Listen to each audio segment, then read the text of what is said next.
So I have little kids, which means that I spend all of my money on berries.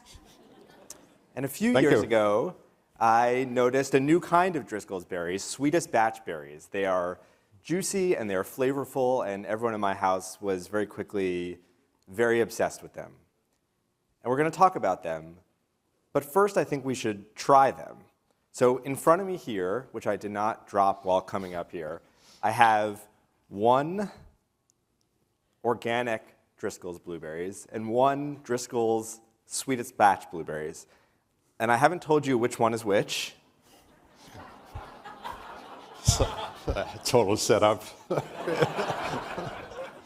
So can you tell me, try them, which one is Sweetest Batch? Come on, Fran, where are you? Come and help me.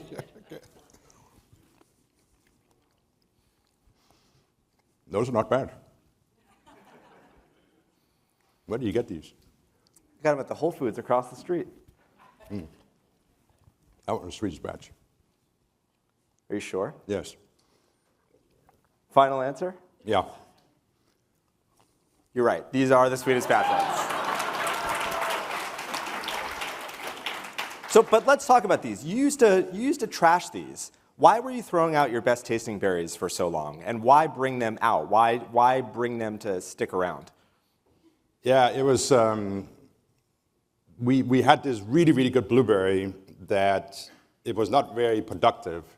And so it's kind of expensive to grow. And we actually have people have the job of being the leader of each berry. So the guy that was the blueberry product leader came to me and said, hey, I think we're going to get rid of this thing because nobody's making any money on it. And we were like, wow, I mean, this is literally the best berry we have. We can't throw it away. And that seemed like sort of a classic marketing problem. And so we came up with the idea that if we repackaged it, renamed it Sweetest Batch, it actually was called something different at the time, and we charged a lot more for it. You know, maybe we could make money on it, and maybe consumers would be willing to pay it. And we made the mistake that we didn't charge enough. Okay, so we had this idea, this is like, you know, very operational. We had to charge 30 to 35% more, and then it would make the same as these other berries. But the actual premium is 60 to 80%. And so it's turned out to be a really good business. That was about 8 years ago. So it was a nothing business 8 years ago, and the category, the super premium berry category last year was almost 700 million, of which for Driscoll's. Well, we are probably 60% of it, right? Wow. So it's about almost 400 million for us, and it was nothing 8 years ago. And we now know the difference between taste, even though these are still delicious. What is the difference in price if you walk into Whole Foods across the street? What's the difference? I mean, I think you can get probably a pint of blueberries today, the conventional, for $4.99, and you probably paid $7.99 for those. If you get the organic ones, we now have it also in organic, it's probably $9.99. So and why were you not making money? Why was it going to be hard to make money? Because of the genetic trade-offs of growing berries? Like they were going to be too brittle, or they were not going to be productive enough? Like how? Walk me through that. There is a real sort of trade-off. I mean, it's a little bit technical. You know, if you want more sugar, and that's a lot of times associated with more flavor, then you use some of the biomass. Okay, so it's just less weight, less productivity. The energy of the plant goes to produce sugar and not to produce mass. And so the highest flavored berries tend to be lower yielding. It's rare you get like a really, really great tasting berry that's also high yielding. And so what it's done to us is allowed us to keep this really high flavored genetics in the gene pool. And we make a lot of new berries every year. I told somebody out in the hallway, this year we will make 125,000 new strawberry varieties. And hopefully we find one or two in 8 years that's worth sending out to all of you. So that's your needle in a haystack, one strawberry variety out of 125,000? Yeah, over 8 years. Yeah, and we do it again and again and again. But by leaving in this really, really high flavored genetics, the likelihood that some of that really high flavored genetics makes it into the regular yellow, what we call yellow label, Driscoll's label, the odds of that just goes way up. Before we used to discard it. So early on in the process, because we could see that it was low yielding or it had some other issue. And so now we keep it around. Everyone here knows about rising costs. How are you getting people to actually pay more for these berries?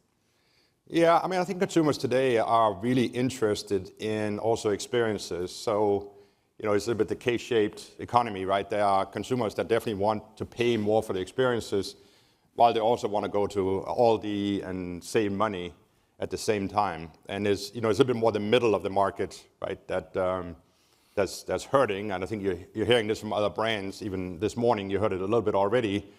People that are sort of reaching for the premium, they're actually doing a little bit better than the people that live in the middle of the market, right? The people who live in the middle of the market are very vulnerable to private label and so forth. We don't have a lot of private label in fresh produce, but so I think those are the opportunities you have. Okay, let's move on to some other juicy topics: labor, trade, and health. So who makes our berries, where our berries come from, and why we are eating these berries. We'll start with labor and immigration. Your business runs on immigrant labor. What are you seeing in the fields? Like, what does this enforcement atmosphere do to your costs and your product, and how are you thinking about this current moment? Yeah, I mean, it's definitely a real issue for specialty crop agriculture, right? It's still mostly a hand harvest job. This year in North America, there will be about 125,000 individuals picking Driscoll's berries. And the reality is in the US, most of them do not have legal status, right? Full legal status.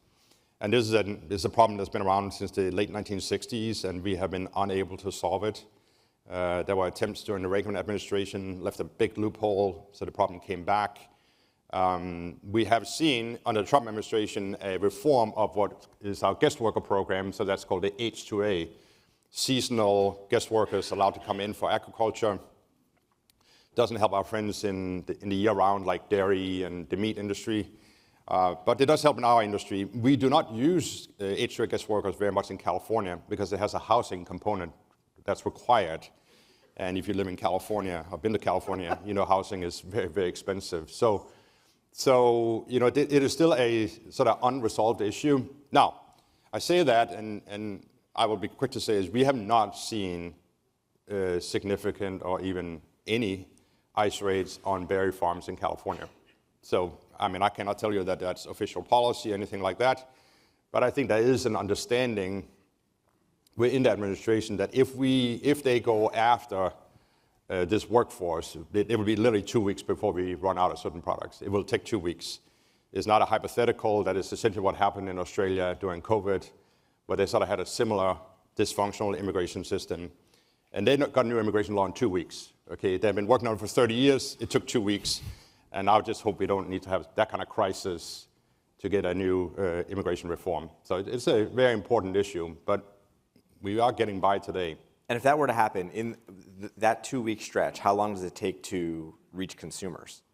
Well, it takes 5 days to get across the country and a couple of days before you get it from the warehouse to the stores. Okay, so it's very quick, right? And of course, we don't have any inventory. We sell it every day. I think our inventory at Driscoll's turns like 300 times a year, right? We literally, what comes in today is hopefully out tomorrow. I imagine you wake up in the morning terrified that might happen. There's something else recently happened. You were recently in the thick of it online when a consumer watchdog blog tested strawberries for pesticides. People in this room might have seen it. It blew up a bit online. Yep. Take me through what happens running a business when that happens. When did you find out this was going to be a big deal, and what did you learn from it? I think the first thing is you have to lean on really who you are, right? And then, we want to make sure we understood the facts really well. We also need to understand, why is this happening? And that it turns out that there's a lot going on, in this case, about pesticides. There's a big case in front of the Supreme Court. The Farm Bill is between the House and the Senate. There's been language in and out of the Farm Bill about pesticides. There's a new Assembly bill that just passed in California about PFAS chemicals. And then we had some very local issues in Santa Cruz County, where our headquarters are at, where there's a group that's basically trying to prevent conventional farming near schools. And this was all going on at the same time. And the core groups behind it have been around for a long time. And these are entities that are well known. And the strategy of the activists is also well known, right? You go after the brand because you can't go after the regulator. There's sort of an anonymous group. So you go after the brand and you try to get the brand to take action. And it's not fun when you're in it. I can tell you that. My face and my schedule here at this forum was posted online with all sorts of threats, and and I have kids in local schools in Santa Cruz County, okay, and they heard about it every single day in school from their teachers and from their friends in school. But you really got to stay true to who we are. And the good news here for us is that there's absolutely no truth in this, right? But there's an attempt to try to change, an agenda that's very political. And sometimes the brands get caught up in that, and every big brand in this room has been part of it. Has it had any effect on business? No. Okay, let's get to some acronyms. GLP-1s. What are you seeing? How are they affecting berry demand? This is in the good news category. I was with the head of Kroger's pharmacies just a couple of weeks ago, and she was sharing that they could look at all the patients that were taking GLP-1 drugs, and then they could look at what else do they buy in the store. So they have the cleanest data on this. A Kroger pharmacy can see exactly. Okay. So they have a couple thousand stores, right? And they have, because they have really good loyalty programs, so they can see exactly what's happening. Two categories are doing really well. The premium meat products, and somebody will probably talk about that later on today, and then fresh produce. Because the first advice that Kroger will give GLP-1 patients is you got to get your protein and you got to get your nutrition. Because obviously there have been quite a few cases where people, after a couple of months, are malnutrition because they just stopped eating. And so we have a chart that just came out in our company, and you can see the increase in demand of berries up until the day the GLP-1 drugs got introduced. And that chart went up at a steeper curve. Yeah. So berry consumption has been going up for a very, very long time. It was, for the first time, it went through $10 billion as a retail category last year. By comparison, the second largest produce category is grapes, and that's $4.5 billion. Right? So, less than half. It's so interesting, though, because I would think that people eating less would equate to them spending less, but you're saying the opposite? They're actually spending more, according to Kroger. Okay, I can't say that that's true across the board, but according to Kroger, they actually spend more. And I do think that this is going to be much more widespread, as a friend of mine that's here from Novo is in the room. I think as Novo and Eli Lilly and the other drug companies that have the GLP-1 drugs come up with new versions of it. You got the pill format. They're going to be a lot cheaper. I think what probably a lot of people in the room don't recognize is Novo, that really sort of invented this drug, is majority owned by a foundation. And their purpose is, healthier people in a safer planet, or a better planet. Their number one motive is not a profit motive. They're very keen to get these drugs in the hands of people for very low cost. And then there are going to be all sorts of new versions coming at it for addiction and other things. And I do think categories like ours will benefit from that. And we see it in the data. I think it's very clear. And it's just become more widespread all over the world. But right now, those drugs are expensive. A lot of corporate plans don't cover them. You recently came back to your own HR team and said Driscoll should cover more of these drugs for employees, that the smartest investment a company can make is 100% of GLP-1 coverage. That seems like an unexpected financial decision from a CEO. Why? Take me through your thought process. Well, by the time you implement it, the drugs will be cheaper. Okay, so I was at the Milken Global Conference a couple of weeks ago. I ended up in some of these healthcare conversations, and there was this one big debate over lunch, and there was this argument that where they had seen that the companies that actually leaned in on this, after 18 to 24 months, they could start seeing their overall healthcare costs coming down, right? And so I think next year for our employees, it's going to be free. It's going to be next year? Yeah. Wow, that's wild. Two more acronyms before we open it up to quick questions. USMCA, you grow heavily in Mexico. Do you want it to stay the way it is? What do you want to see from that legislation as it enters debate again? Yeah, so the review is ongoing at the moment. The agricultural review starts in seriousness in June 16th and 17th in Washington, D.C. There's a round that's just focused on agriculture. I think in fresh fruits and vegetables, we wanted to leave it the way it is. You look at what happened to tomatoes already. It's not directly related to USMCA. There was this 30-year-old suspension agreement where a 17% tariff got suspended. Then the administration decided to basically get rid of that suspension agreement, okay, and the 17% tariff went into effect. You would think that the cost goes up by 17%. That is not what happened. The cost went up by almost 30%. You cover that in a journal. Why is that? Because when you put a 17% tariff on something like fresh fruits and vegetables, that has extremely low margins. We are a big business, but it's a tiny, tiny margin that's left. What happens is that the growers that are at the bottom, the ones that were already like break even or barely making any money, at 17% tariffs, they just go out of business. And so now there's less supply, and that's what driving up the price, right? And that would happen in berries, that would happen in, basically everything that's fresh fruits and vegetables, because seasonally, we need it. And I just think it would be terrible, terrible policy from a resiliency standpoint, from a supply standpoint, from an affordability standpoint, if we sort of our close neighbor and logical ally in this, right? We are nearly the perfect continent to have year-round supply of the freshest things we should all eat a lot more of. You just have to put tariffs on any of that. That is just a really, really bad policy. So keep it the way it is. Keep it the way it is, yeah. I want to open up to questions since we only have a few minutes left. Yes, right here on the side, and then in the middle. Yeah. Hold on, I think we, yeah. Hi, how's it going? I'm Brett Dworsky with the publication C-Store Dive. Quick segment question for you. Obviously, Driscoll's berries are in supermarkets, warehouse clubs, pretty much everywhere. One segment that I'm curious if this is something you've explored at all or even thought about, made you scratch your head at all, is convenience stores, because that's a segment that they're investing in fresh food or wanting to invest in fresh food pretty quickly. Curious if that presents an opportunity for you or what challenges if you're not pursuing that at all. Yeah, I just had breakfast with Anthony Pratt this morning. We talked about this, okay, on packaging and what are the biggest things that we need. And I think it's just convenience, right? So, a clamshell is not inconvenient, but, it doesn't fit in the cup holder or anything like that. So I think that is our opportunity. More occasions, the advantage of berries, you can eat it, as soon as you get up in the morning, and it can be the last snack you eat before you go to bed at night, and lots of opportunities in between, right? And as we get about 40% of our total calories. I know Mars is going to be here later.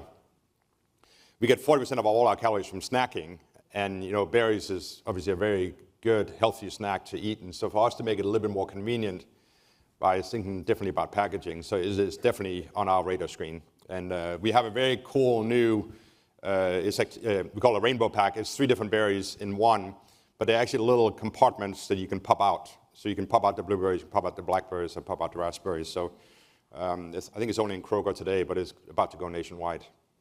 One more in the middle here. Hi, Rich Kottmeyer, FutureBridge. If I gave you 100 units of investment and your goal is to improve the eating experience for the consumer, particularly consistency in berries, how would you divide those 100 units between genetics, management of the supply chain, and merchandising, particularly having different products for different occasions? Genetics overrides it all. That's the difference here, right? Is the reason I can easily recognize the Swedish batch is because that is a different berry.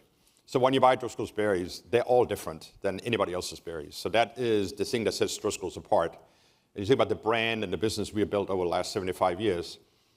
We had a genetics company before we had a berry marketing company.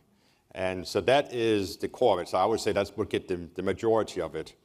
The supply chain today, certainly in North America, is, I think, pretty solid. Okay, we have a dedicated berry supply chain. We keep everything at 0 to 2 degrees Celsius, or 32 to 35 degrees Fahrenheit, in that very narrow range. There's literally a truck setting that's called the Driscoll's berry temperature setting. That's literally what it's called. And so I think we got that dialed in pretty well on this continent. It's a little different in Europe or in Asia. The merchandising is such a big opportunity. You and I happened to talk about it last night over a cocktail. And it is amazing how many stores you'll walk into. And you are not going to do this every time you walk into a store and go like, what's the first display I see when I walk in the store? It's the easiest thing, but it should be berries, not because I'm sitting up here. 25% of all fruit sales today in retail comes from berries. It is the single largest category in the entire store. Most of the retail CEOs know that their number one selling item in the entire store is a Driscoll's 1 pound or 2 pound strawberry. Right? It is the first metric they want to see Monday morning because that is the indicator of how they did in the entire store. And of course, it is where the consumer is going, right? Healthy, fresh, convenient, and a little bit indulgent at the same time. But walk into your local supermarket and email me whether the first display you saw was a berry display. And the answer a lot of times is no. And if the answer is no, then people like you need to go and convince the retailers that they need to change their merchandising. I have one last question selfishly. You have Swedish batch, blueberries, raspberries, strawberries, blackberries now. Yep. Which one's your favorite? Blackberries. Blackberries. Yeah. My wife calls them crackberries.